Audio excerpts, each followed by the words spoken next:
Hello everybody. Class 9th की worksheet आ गई है बेटा। हिंदी की 19 अगस्त 2020 की वर्कशीट है। हिंदी रसखान। रसखान जो थे वो मूल रूप से मुसलमान थे। उनका असली नाम था सैयद इब्राहिम। और क्या हुआ था, जब वो छोटी उम्र में ही उनको भगवान कृष्ण से काफ़ी लगाव हो गया था और कृष्ण भक्ति में वो लीन हो गए थे। जब कृष्ण भक्ति में बहुत लीन हो गए तो उन्होंने सब चीज़ें छोड़कर, घर बार, अपना शहर छोड़कर वो ब्रज भूमि में आकर बस गए थे। और यहीं से शुरू होती है रसखान की सेवैयों की शुरुआत। ये हम पहले भी कर चुके हैं। उनकी रचनाओं का संग्रहण रसखान रचनावली में मिलता है। उनकी रचनाएं मुख्यतः ब्रज भाषा में ही होती हैं। पहले हमने मानुस हो, वहीं रसखाने ब्रजो ऐसे पढ़ी हुई हैं। आज हम पढ़ने वाले हैं या लकुटी अरु कामरिया पर राज तिहूँ पुर को तजी डारो। यहाँ पर आठहों सिद्धि नवो निधि के सुख नंद की धेनु चराए बिसारो। यानी वो कहते हैं आलकुटी अरु कमरिया पर राज तिहूँ पुर को तजी डारो।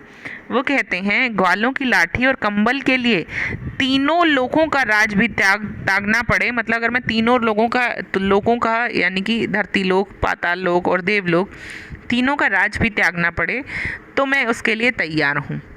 फिर कहते हैं आठहों सिद्धि नवो निधि के सुख नंद की धेनु चराए। नंद की गाय चराने का मौका मिले तो मैं आठों सिद्धि और नवो निधि यानी 9 निधि के सुख को भुला सकता हूँ।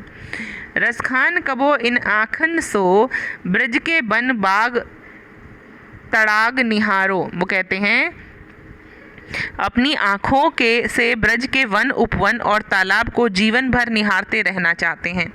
कोटिक हु कल धोत के धाम, करील के कुंजन ऊपर वारो। यहाँ तक कि ब्रज की कांटेदार झाड़ियों के लिए भी वो 100 महलों को भी न्यौछावर कर देंगे। देखिए लकुटी अरु कमरिया, बहुत ही सुंदर तरीके से वो कृष्ण भक्ति में लीन बताते हैं। यहाँ पर कुछ शब्दार्थ भी दी गए हैं। या लकुटू अरु कामरिया, कामरिया यहाँ पर है कंबल, तड़ाग यहाँ पर होता है तालाब, कल धोत के धाम यानी सोने चांदी के महल, करील कांटेदार झाड़ी और वारो न्यौछावर करना। रसखान प्रस्तुत पद्यांश में कृष्ण और कृष्ण भूमि के प्रति अपना अनन्य समर्पण भाव व्यक्त करते हुए कहते हैं कि वे ग्वालों की लाठी और कंबल के तीनों लोगों का राजपाट भी त्यागने को तैयार हैं। नंद की गायें चराने के लिए 8 सिद्धि और 9 निधि का सुख भी भुला देंगे। रसखान ब्रज के वन, बागों, तालाबों को जीवन भर अपनी आंखों से निहारना चाहते हैं। ब्रज के कांटेदार झाड़ियों के लिए सोने चांदी के महल भी न्यौछावर कर देंगे। विशेष यह पद्यांश क्या है, ब्रज भाषा में रचित है। प्रस्तुत पद्यांश सेवैयां छंद में रचित हैं, जो ब्रज भाषा का बहुप्रचलित छंद है। अब आते हैं प्रश्न उत्तर की तरफ। प्रश्न उत्तर कहता है प्रस्तुत पद्यांश में कवि क्या क्या त्यागने को तैयार है। कवि देखिए क्या त्यागने को तैयार है। ग्वालों की लाठी और कंबल के लिए तीनों लोगों का राज त्याग सकता है।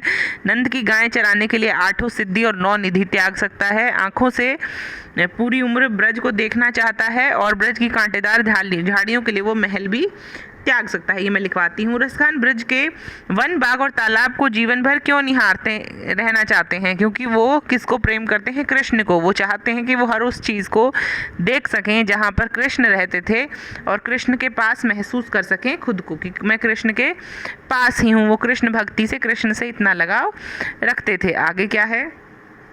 पिछले सप्ताह आपके आसपास और आपके द्वारा कौन कौन से पर्व मनाए गए, उनके नाम के साथ साथ उनके बारे में 3 बिंदु लिखिए और प्रस्तुत सवैये में किस पर्व से जोड़ा जा सकता है।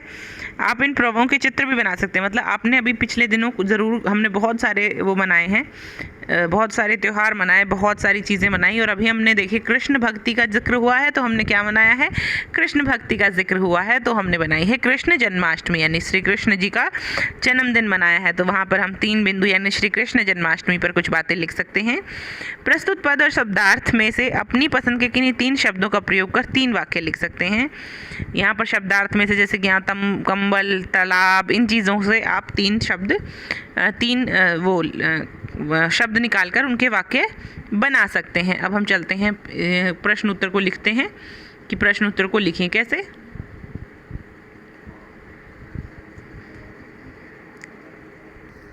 चलिए शुरू करते हैं। पहला प्रश्न है, प्रस्तुत पद्यांश के अनुसार कवि क्या क्या त्यागने के लिए तैयार हैं और क्यों? प्रस्तुत पद्यांश के अनुसार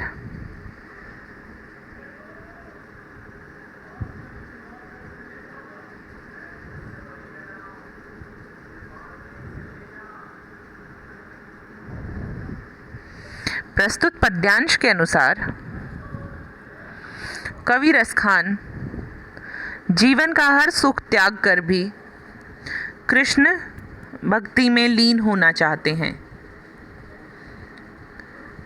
ग्वालों की लाठी और कंबल के लिए तीनों लोकों का राज भी त्यागना पड़े तो कवि तैयार हैं। नंद की गायें चराने का मौका मिल जाए तो वो 8 सिद्धि और नवनिधि को का सुख भी भुला देंगे। यहाँ तक कि ब्रज की कांटेदार झाड़ियों के लिए वो 100 महलों को भी न्यौछावर कर देंगे।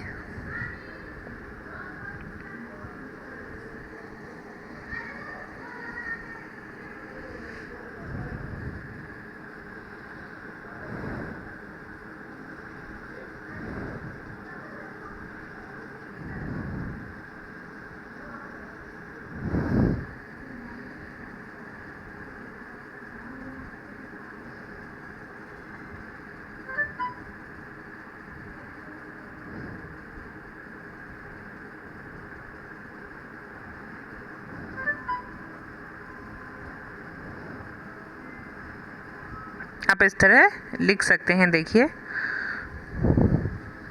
ठीक है बच्चे, चलिए अगला प्रश्न कहता है रसखान ब्रज के वन, बाग और तालाब को जीवन भर क्यों निहारना चाहते हैं? अपने शब्दों में लिखिए। चलिए,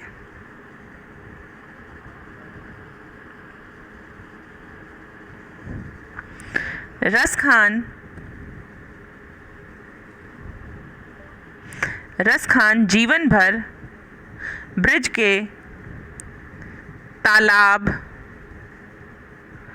नदी नाले इत्यादि को निहारना चाहते हैं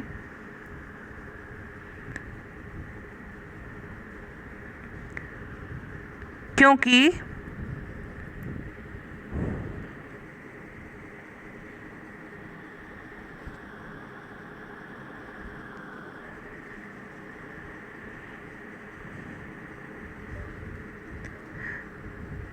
कवि ब्रज के कांटेदार झाड़ियों और कुंजों पर करोड़ों महलों के सुखों को भी न्यौछावर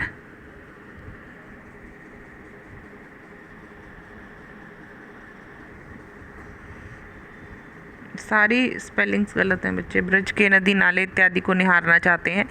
कवि ब्रज के कांटेदार झाड़ियों और, गलत लिखा है बच्चे, इसको ठीक करिए, कुंजों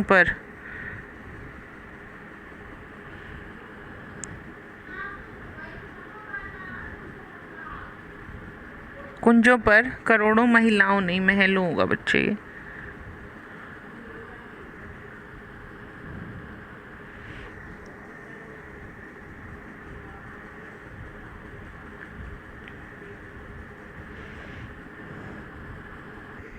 करने को तैयार हैं।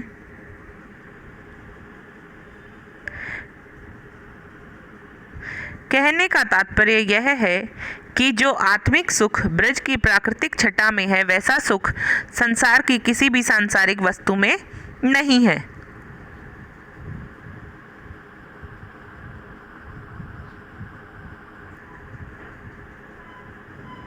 अगला क्वेश्चन करते हैं। अगला क्वेश्चन क्या कहता है? अगला क्वेश्चन कहता है, पिछले सप्ताह आपके आसपास आपने कौन से पर्व मनाए हैं? उनके साथ यहाँ से जोड़ते हुए 3 पंक्तियों में उसके बारे में लिखिए। देखिए, हमने 2 पर्व मनाए हैं। एक तो हमने आज़ादी का दिन मनाया है, तो सबसे पहले हम आज़ादी के लिए लिख लेते हैं कुछ लाइनें। फिर हम कृष्ण जन्माष्टमी, क्योंकि कृष्ण से संबंधित है, तो हम कृष्ण जन्माष्टमी पर कुछ लाइनें लिख सकते हैं। स्वतंत्रता दिवस। हमें अपनी मातृभूमि से प्यार है। हम इसकी धूल में खेलकर, इसका जल पीकर बड़े हुए हैं। अतः हमारा भी फर्ज बनता है हम अपनी मातृभूमि का कर्ज अदा करें। इसलिए जब भी मौका मिलेगा तब मैं अपनी मातृभूमि के लिए अपना त्याग देने के लिए तैयार रहूँगा। मैं ऐसा कोई कार्य नहीं करूँगा जिससे मेरी मातृभूमि का सिर नीचा हो। जहाँ तक संभव होगा मैं अपनी मातृभूमि के उत्थान के लिए प्रयास करूँगा।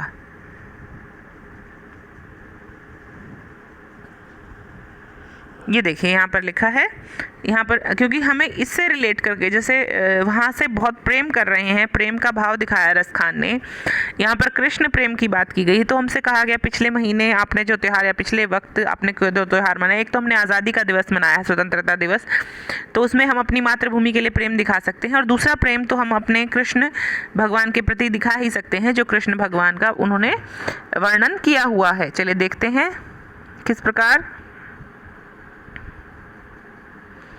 श्री कृष्ण जन्माष्टमी।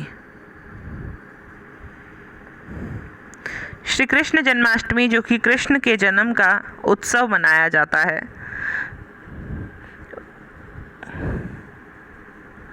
कृष्ण के बाल लीलाएं पूरे विश्व में प्रसिद्ध हैं।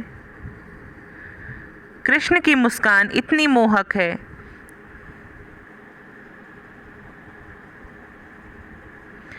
कि हर इंसान उनका दीवाना हो जाता है।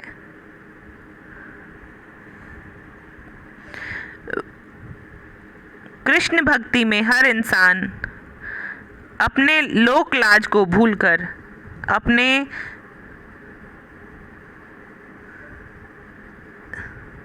भय से दूर होकर कृष्ण की तरफ खींचा चला आता है।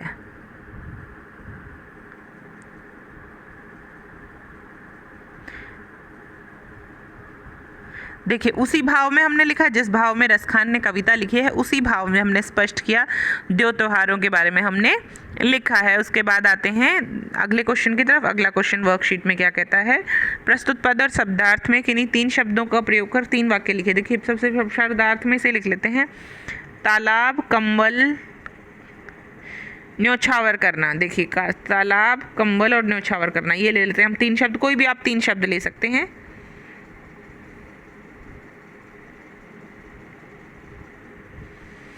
कंबल, सर्दियों में गरीबों को कंबल दान करने चाहिए।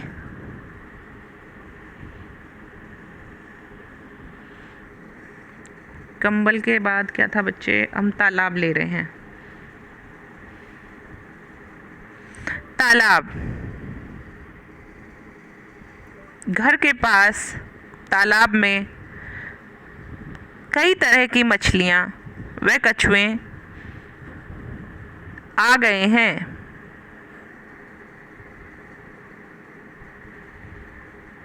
न्योछावर करना, न्योछावर करना,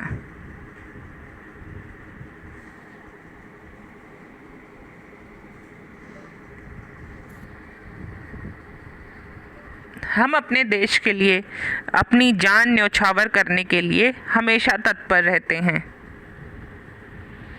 ठीक है बच्चे, तो ये थी आज की आपकी वर्कशीट। आई होप आपको सारे डाउट्स क्लियर हो गए हैं। कोई डाउट हो तो पूछिएगा। तब तक मिलते हैं अगली वर्कशीट के साथ। तब तक हंसते रहिए, मुस्कुराते रहिए और वर्कशीट्स का काम पूरा करते रहिए। डोंट कीप देम पेंडिंग, क्योंकि ये वर्कशीट्स बहुत इंपॉर्टेंट है। I have told you again and again, these worksheets are really important for you. तो please keep learning and keep smiling. Bye bye बच्चों।